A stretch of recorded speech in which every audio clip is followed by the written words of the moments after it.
ubundi baravuga ngo utaranigwa agaramye agira ngo ijuru riri hafi. Iki cyaha cya viole ntavoka kigira. Nanone agera imbere y'uwo munyamategeko rero yarangiza namubwira akahita ambwira ngo aterega weho ni 25 cyangwa burundu. Atamahirwe nuko impapuro zo kwa muganga zaza zigaragaza ko umwana atagize gute atafashwe.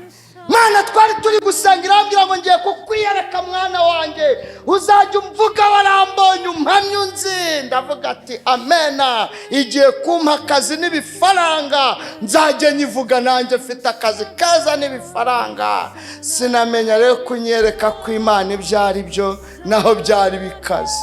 Aho nari ntuye muri yo karitsiye ngiye kumva numva abantu baraje barakomanga, bona n'abaturanyi bari kumwe n'akandi kana k'imyaka nk'irindwi karaza aransuhuza ati bite ko mutugendereye nijoro. Ati nta kibazo, ati nuko twari tubasuye, twabaga muri yo karitsiye turi abasore. Barongera ndanabaherekeza, nari maze gukizwa ndi mu muriro wo gusenga ubutayi cyaba, ariko Imana nari maze iminsi imbwenge igiye kunyereka. Sindenze gato numva nanone aragarutse mbagejeje ruguru y'inzu ngo wafatiye umwana ku ngufu. Ndavuga ati karabaye, ibi ni ibiki noneho? Abaturage barahagurutse ati wibeshyera murokore wacu. Tujya ku murenge tugiye kwishinganisha. Abatoye bati atazana kubeshyera tugende ujye kwishinganisha. Tugeze ku murenge n'ukuri kw'Imana ngiye kwisinganisha, ngezeho bwari bwije ngo ntaho peje hari. Barambwira ngo noneho burimo hariya mu gitondo turekurekure. Rero kujyamo ngo burimo hariya, abaturage bose umudugudu wose wamerekeje. Uzi burgiyemo hariya hari iminsi bita 30 rero muyikinisha mutayizi. Opeje araza mu gitondo, kori dosiye, parike, korido, kandi akana barakabazaga uyu niwe Kadogo, niwe wakuguriraga bombo, niwe wakuguriraga biswi. Ibi byonyine gusa nta kindi uku. Ubundi baravuga ngo utaranigwa agaramye agira ngo ijuru riri hafi. Iki cyaha cya viole ntavoka kigira.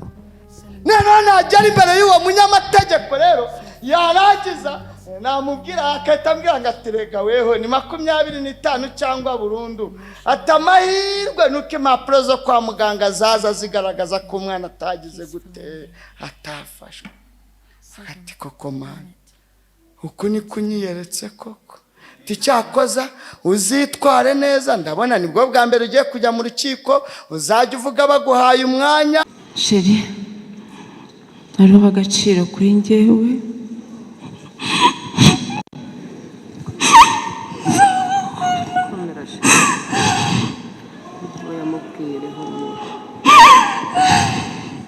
Niba ture ya nyuma y'icyumweru apfiriyemo, murabizi yarabikoze.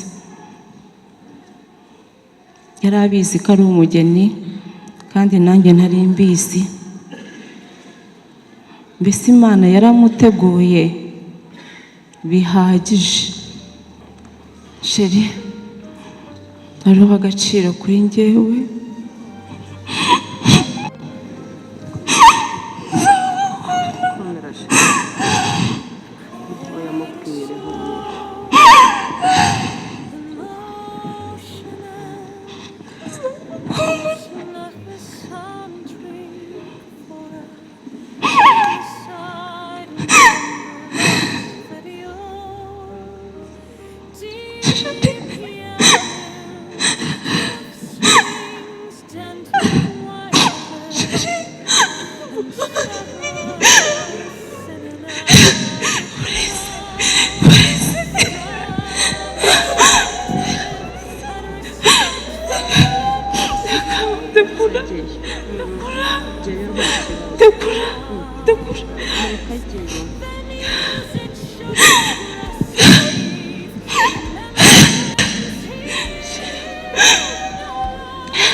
Biragoye cyane muri uyu mwanya kubera nicyo navuga, kuko ari ibihe binduhije kandi bitanyoroheye namba.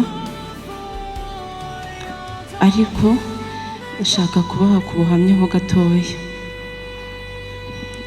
Uyu ni mama, uyu ni papa, Jacques ni umusaza wanjye ankurikira bwa gatatu. Mama yadusigaranye turi abana b'imfubyi, turi abana 4, turi abahungu 2 n'abakobwa 2. Papa apfa turi abana bato cyane. Mama apfakara ari mutoya. Akimara gupfakara, abantu bakazajya baza bakamubwira ati duha abana nawe ugenda ushaka ubuzima bwawe, dore upfakaye uri mutoya ntabwo uzashobora kubarera. Arangije atwizirikaho, turyana ubusa, inzara iratwica. Ariko kimwe cyo twarasengaga, nubwo nari muto, mama yajyaga muri niba ture tukajyana mu materaniro, tukajyana, Imana ikavugana natwe itubwira heza izatugeza, ibyiza izadukorera. Igihe cyaje kugera, izana uyu mupapa mu buzima bwa mama, mu buzima bwacu, mbese imuzana mu buzima bwacu. Papa ndabigushimiye, araturera.